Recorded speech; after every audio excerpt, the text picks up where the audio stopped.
empezar esta tarde por hacer unas reflexiones. Y la primera es que soy quizás el primer presidente de la República de una generación distinta a la de Luis Carlos Galán Sarmiento. Soy de una generación que tiene un recuerdo triste de ese 18 de agosto de 1989. Y podría recordar una a una las imágenes de un niño que estaba esperando el noticiero y que recuerda el noticiero nacional con unas imágenes estremecedoras. Puedo recordar desde aquel momento un sentimiento nacional de orfandad, porque así tengo el recuerdo de lo que fue esa noche trágica. Pero también, con el paso de los años, en medio de ese vacío que yo creo que le quedó a todos los colombianos, fui tratando de conocer, de entender, de analizar el pensamiento de uno de los más grandes colombianos. Y lo digo así porque en alguna ocasión le preguntaron a Luis Carlos Galán que cuál era el gran objetivo de la política. Y él dijo una frase que a mí me impactó, la compartí en alguna ocasión con Juan Manuel y Carlos Fernando en el Senado: la búsqueda de la grandeza por encima de la búsqueda del éxito. Luis Carlos Galán Sarmiento fue un líder que buscó la grandeza sobre el patriotismo, que construyó su grandeza sobre la defensa pura de las ideas, que se hizo grande en el territorio colombiano expresando cariño. Y recuerdo a alguno de sus compañeros de Congreso que decía que su aspiración era darle la mano a 10 millones de colombianos, que cuando él le hubiera dado la mano a 10 millones de colombianos habría construido ese camino hacia la transformación de Colombia. Sin duda era una alegoría, pero era la expresión natural y genuina del cariño que Luis Carlos Galán mostraba siempre por el pueblo colombiano. Este fin de semana, doctora Gloria, pude escudriñar su libro a profundidad. Me lo devoré en horas. Le comentaba a María Juliana, le comentaba a alguno de mis hijos que vio la portada y me preguntaba: háblame del libro. Y en ese libro, doctora Gloria, usted retrata a un ser humano especial, a un ser humano que podríamos desagregar en todas sus facetas. Y yo quisiera empezar por Luis Carlos Galán, el periodista. Ese hombre acucioso, ese hombre lleno de inquietudes intelectuales, que lanza una revista de pensamiento liberal en la universidad. Muchas de las palabras que él emitió en Vértice hoy son más válidas que nunca. Pero en esencia los planteamientos de esa época, de ese 1963, tenían que ver con plantearle a los partidos que salieran de la desnutrición ideológica y que recuperaran el sentido alto de la política, el sentido valioso de la política, el debate de verdad sobre las necesidades del país. Esos textos, que hoy los podemos examinar y siguen vigentes, fueron los que le merecieron también a él la admiración de la gran prensa nacional y de figuras tan importantes como la de Eduardo Santos. Esas fueron las ideas que lo llevaron a él a entrar a la casa editorial El Tiempo en 1965 y a mostrar con amplitud los grandes debates desde el periodismo, no solamente como una actividad para reflejar y buscar la verdad, sino como una actividad donde las ideas se debaten. Y disfruté mucho que en su libro, doctora Gloria, usted hiciera mención a criterios liberales, a ese rótulo que el propio Luis Carlos Galán Sarmiento le puso a ese debate sobre las grandes necesidades del país. Ese periodista, ese intelectual, ese hombre que, como usted también lo retrata, era amante de la literatura, es el mismo que se encuentra después con Misael Pastrana Borrero y lo descresta con esa profundidad y le merece la invitación a entrar a la administración pública. Y yo creo que ahí nace otra faceta, la de Luis Carlos Galán, el político. El hombre que desde el Ministerio de Educación le planteaba a Colombia dos grandes transformaciones: el estatuto docente, que le mereció múltiples debates, pero nunca se amainó al primer ruido de las tempestades políticas, porque él planteaba la necesidad del estatuto docente no para debilitar al maestro, todo lo contrario, para alejar la educación de la tentación perniciosa de la politiquería en la designación de quienes tenían a su cargo la educación de los niños. Y la otra gran preocupación de él, que la veíamos en el video, la carrera de la vida. Él siempre hablaba de las oportunidades y como ministro de Educación planteaba esa gran falla que tenía Colombia, donde la educación como herramienta para cerrar las brechas, lo que estaba haciendo en aquella época era perpetuarlas. He podido tener el gusto de mirar algunas de las piezas de esa época y yo creo que esas son ideas que en la medida que el país va progresando siguen teniendo vigencia, porque lo que se trata es de cerrar esas brechas.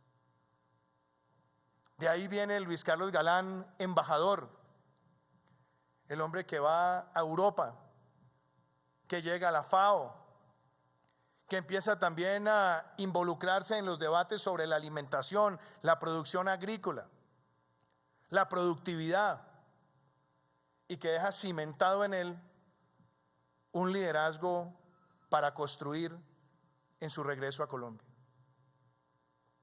Yo diría que su apoyo a Carlos Lleras Restrepo, después la invitación de estar en Nueva Frontera y después ya la búsqueda de la política electoral, fueron la germinación de una gran cosecha intelectual y que nos sirven siempre las nuevas generaciones para darnos cuenta que Luis Carlos Galán quiso enaltecer siempre el humanismo en la forma de hacer política.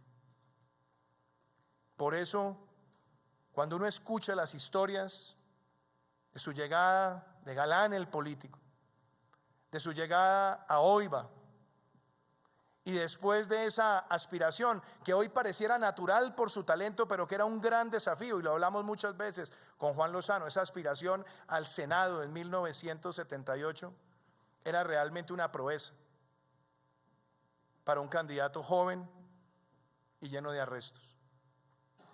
Y ahí viene esa fase de Luis Carlos Galán, el pensador político. Y con muchos periodistas, recuerdo cuando estuve en el Senado, les preguntaba cómo era ese Luis Carlos Galán. Recuerdo a Javier Ayala mencionando que Luis Carlos Galán quería estar en la Comisión de Relaciones Internacionales, pero que también tenía esa vocación profunda por estar en los temas económicos. Y en 1979, cuando nace el nuevo liberalismo, nace para plantearle a Colombia grandes debates. El debate de fondo sobre la recuperación de la intelectualidad en la política, el confrontar el clientelismo y, como lo dijo tantas veces, que la política deje de ser percibida como ese mercado de los puestos públicos para favorecer a través de consejas, componendas y trapisondas los intereses de algunos. También, como lo decía el senador Marulanda, el nuevo liberalismo se planteaba en aquellos momentos temas tan relevantes como el de la descentralización,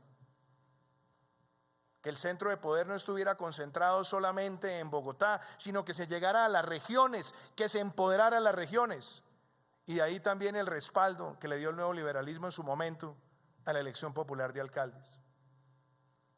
Pero se planteaba de manera excepcional la carrera administrativa. Los textos de Luis Carlos Galán Sarmiento sobre la defensa de la carrera administrativa era la genuina defensa de la meritocracia, de acabar los acuerdos tras bambalinas donde el poder se reparte, pero se reparte sotto voce para dar meras apariencias a la sociedad. Yo creo que esa gran lección que le deja a la Colombia, que hoy la recordamos, de luchar por dignificar la política, por poner la palabra decencia siempre por delante y de darle a los funcionarios públicos el empoderamiento de saber que pueden progresar en su carrera, es muy diciente de esa actitud visionaria que él tenía. Pero también hoy debemos recordar su talante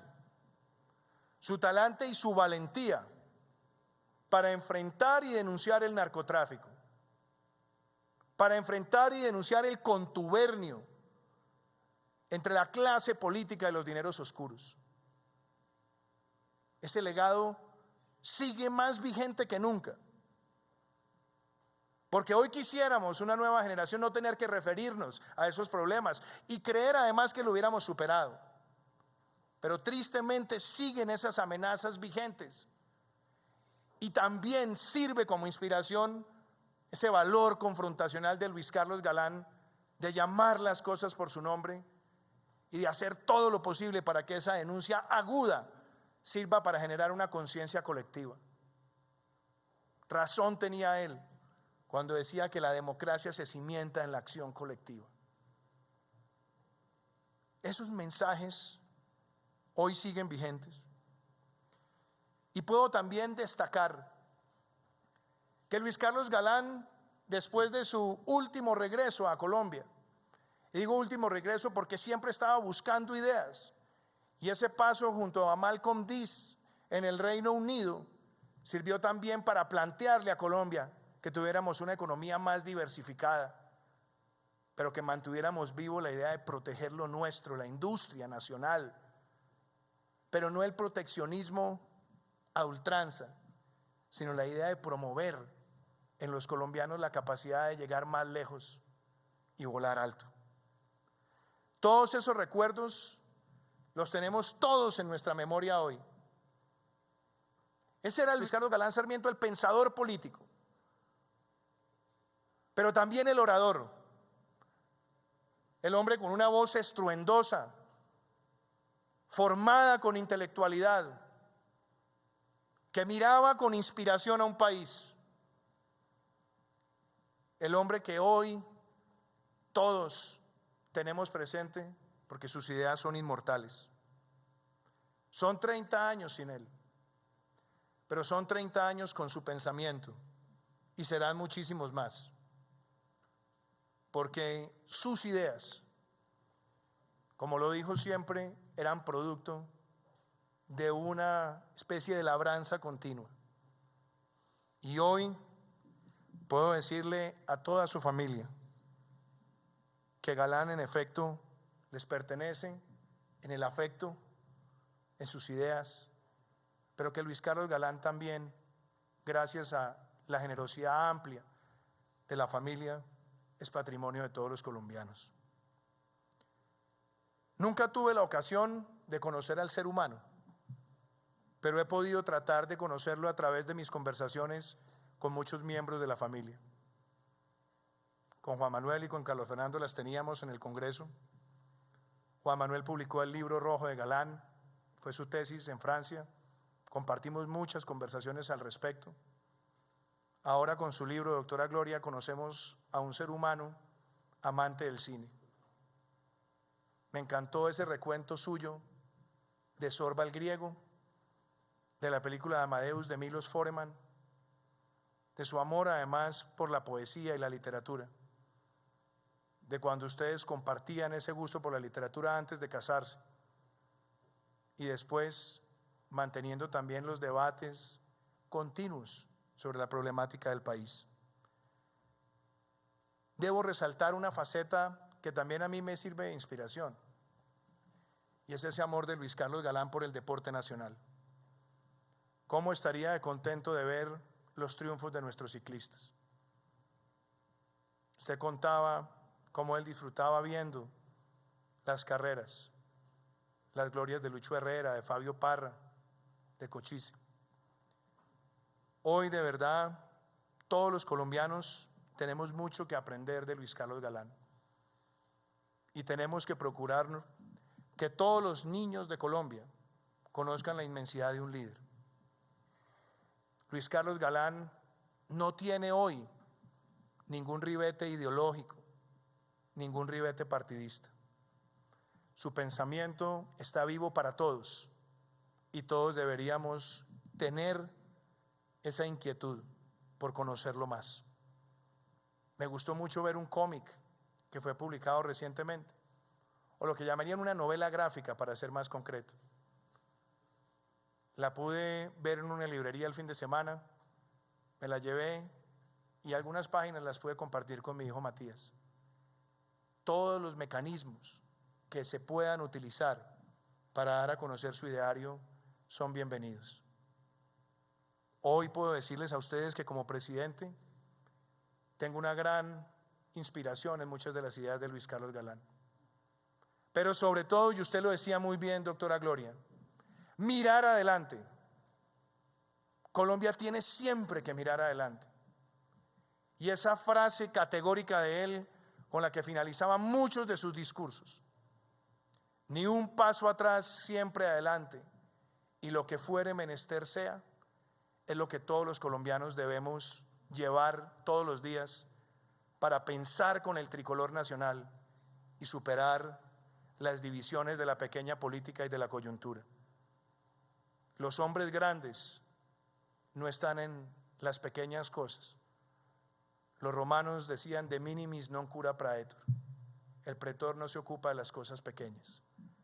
Y las cosas pequeñas son la ponzoña, el ataque, el desvirtuar al otro.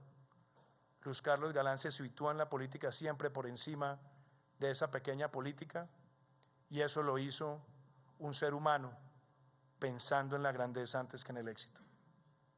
Hoy como presidente de verdad es un honor para mí poder dar estas palabras y decir que el pensamiento de Luis Carlos Galán está más vivo que nunca. Muchísimas gracias.